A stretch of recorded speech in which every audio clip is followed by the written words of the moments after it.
Stand. This is part of what it actually is. The cross of preparedness, the stand. This is what we're going to, this is the heart, the very root of survival.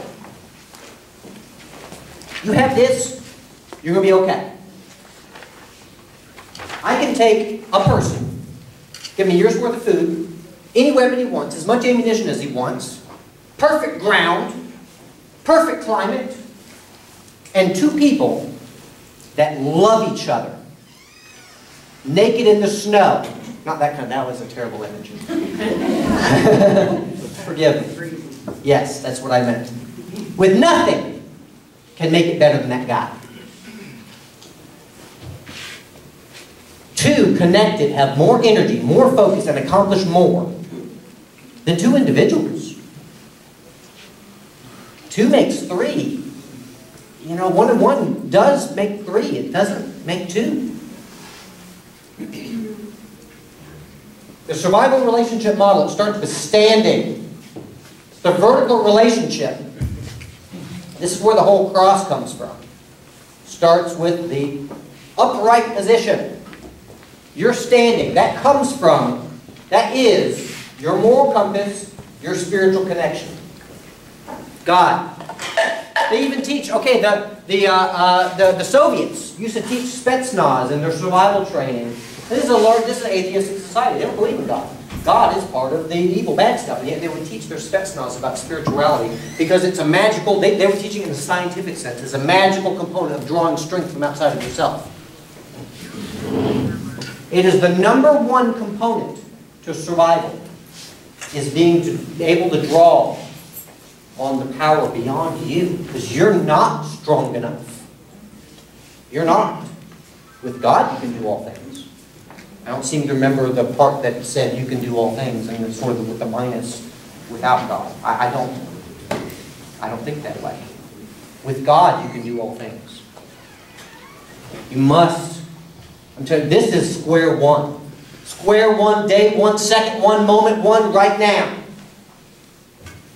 You got to get right and stay right. It's a daily, moment-by-moment reality. That is what pulls you through. That's what opens those doors that are closed. That's what brings the sunshine in when you're freezing to death. And your moment has come and you're done. It's what changes the whole story. Well, what, 67 times George Washington attributed his successes in the war completely to God. Total miracles. He was not a very good military commander. He wasn't. Retreat, retreat, retreat. More retreating. Losses, retreating, retreating, retreating. If you read the Sun Tzu's The Art of War, his victory at Trenton is not in the book of how successful campaigns are waged. It's nowhere in the book where you have to have climate and ground and surprise. That had some parts, but it did not spell victory. What did? They crossed the Delaware. They saw the Hessians weren't chasing them. And what did George do? What he always does. Gets on his knees. What's next? What do I do? We've got this reprieve. If we go ahead and march for another couple days, we can probably winter up. The Hessians have stopped chasing us. Hessians camped out in Trenton. What did God tell him to do? Go back across the river. Right now. Bleeding in the snow. Doesn't make any sense. One of the greatest victories of the Revolution was fought by inspiration of God. That's how every day, if you recognize it, will be. Through all your toughest times and hardest times. That is what will carry you. That's what will carry us. Stabilizing. This is the horizontal component.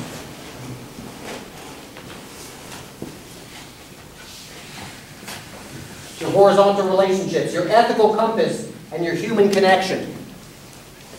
We can't do this without each other. We can't. Please don't imagine for a second that you can do it on your own. Please don't. You'll just waste time. And you waste energy.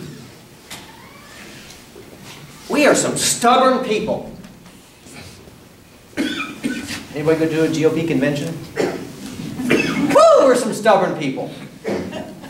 Can't agree on rules or nothing.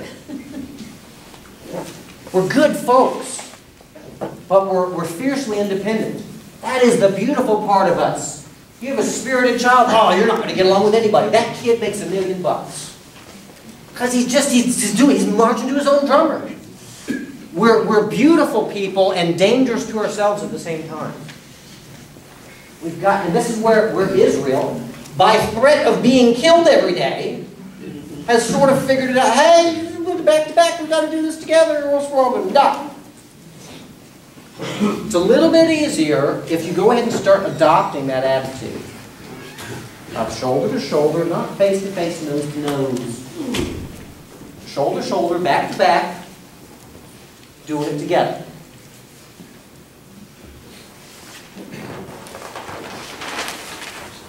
Your vertical elements, prayer. I'm in criminology studies. I'm actually doing one of my papers on the influence of, I'm actually doing a survey tracking the incidence of people that pray daily and have anomalies in their moral compass, or if they're put in radical situations, would they be more likely to commit a crime or not? Duh, what do you think? And what do you think my survey produces? People that pray regularly. They can tie into, at a moment, that moral compass and do the right thing. Organized religion and private study. I won't get into a lot of these things. I really do have to move along. These are sort of the no-dust stuff. Horizontal elements. Communication, cooperation, and service. Please get used to the idea of serving one another.